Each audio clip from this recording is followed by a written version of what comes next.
What's good? We about to tap into Fox News. We about to see what they gotta say. Let's tap in. And welcome to Hannity. And tonight, Alvin Bragg's, crowning political show trial is almost over. The closing arguments are in the books. And soon, 12 jurors selected from one of the most anti-Trump districts in the entire country. They will decide the fate of Donald Trump pending appeal. Now, today, the prosecution asked jurors to throw caution to the wind, convict the former president of a crime that they were never able to explain, let alone prove it.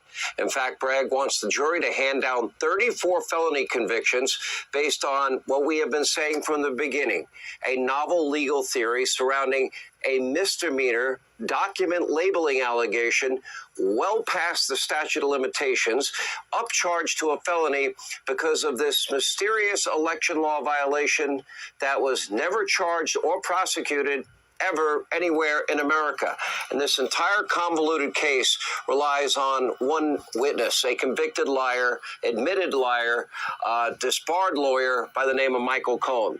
Now, we have talked in detail about Bragg's ulterior motives and Cohen's utter lack of credibility. We have talked about a judge that should have recused himself. But tonight, another major story is emerging, and it surrounds the judge, and that's Juan Merchan.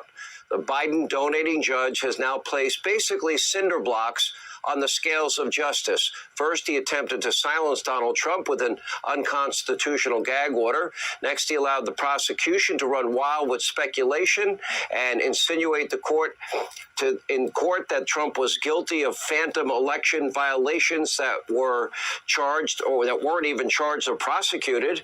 Merchan then allowed a shady cast of characters that the prosecution called to the stand to say whatever. Stormy Daniels could talk about ghosts and dead people, tell raunchy stories and bad jokes that were in no way relevant or material to the case. The judge also allowed Yeah, so pretty much she was talking for just the talk. It ain't had nothing to do with the case. And they look at her like she crazy and all that. Yeah, man. You know what I mean? And more, it look like old dude is biting them in the butt because obviously they seeing right through him. You know what I mean? Like he making up headlines, man. That's crazy. These people could do all this type of stuff and eventually it come all back around. That's crazy. Michael Cohen to profit from his testimony and apparently, according to the defense attorneys, lie on the stand repeatedly.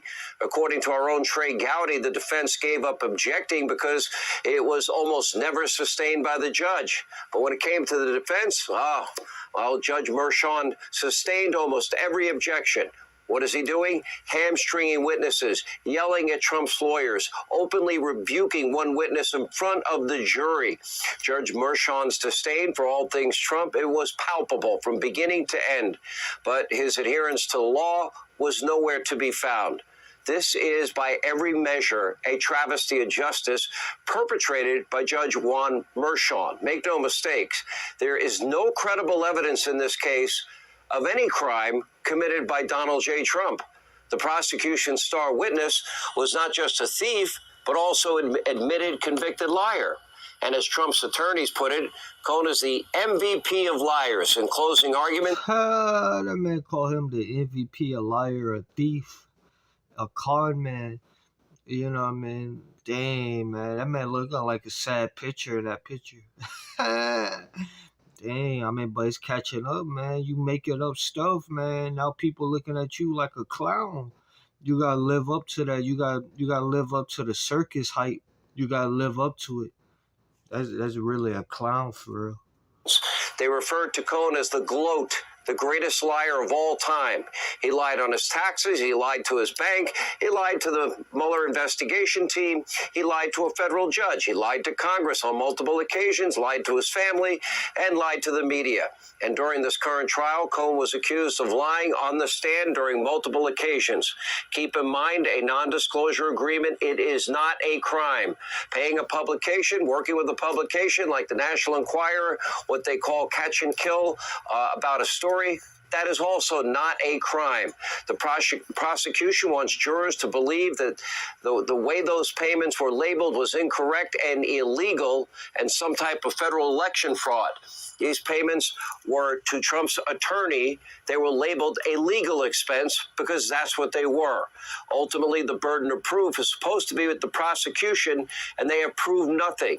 And by the way, where's the evidence that Donald Trump, because intent matters here, where is the intention that he violated the law? Where's the evidence that he committed an election violation?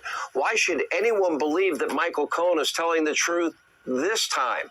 But of course, Judge Juan Merchan, well, he has done his best to basically tip the scales of justice with cinder blocks, constantly giving the prosecution whatever they want while severely limiting the defense around every turn. This is not justice in America. This is lawfare being waged by a Biden-loving prosecutor with the help of a Biden-donating judge to be decided by a jury from the borough of Manhattan in New York City, where Biden won just shy of 90% of the vote. There's no crime. There's no evidence of a crime. There's no credibility in this case.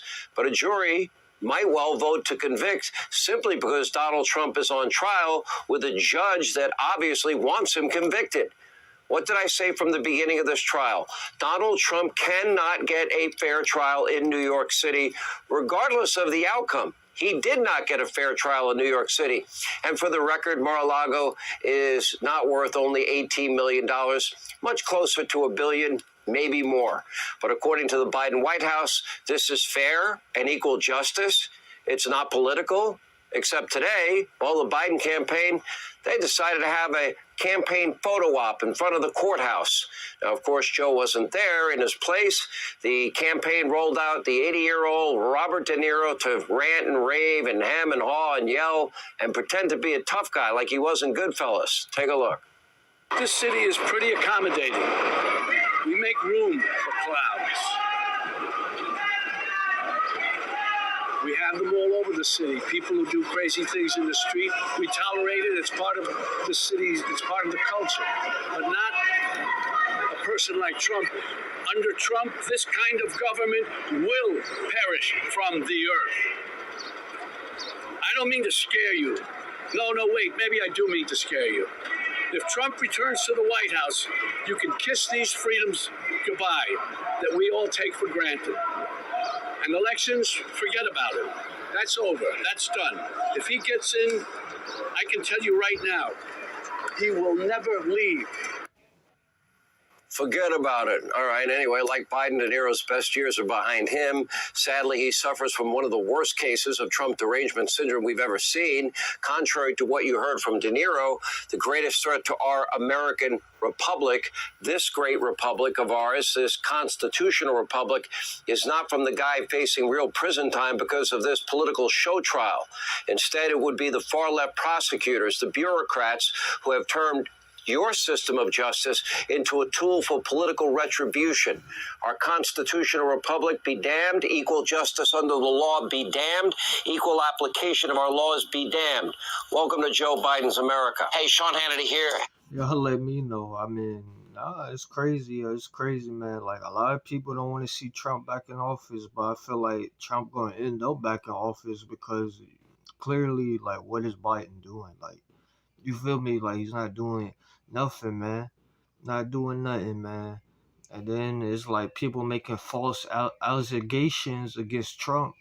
Man, you gotta come with the proof, man. But y'all let me know in the comments what y'all think. Like, comment, subscribe, share the video. Let me know in the comments what y'all think.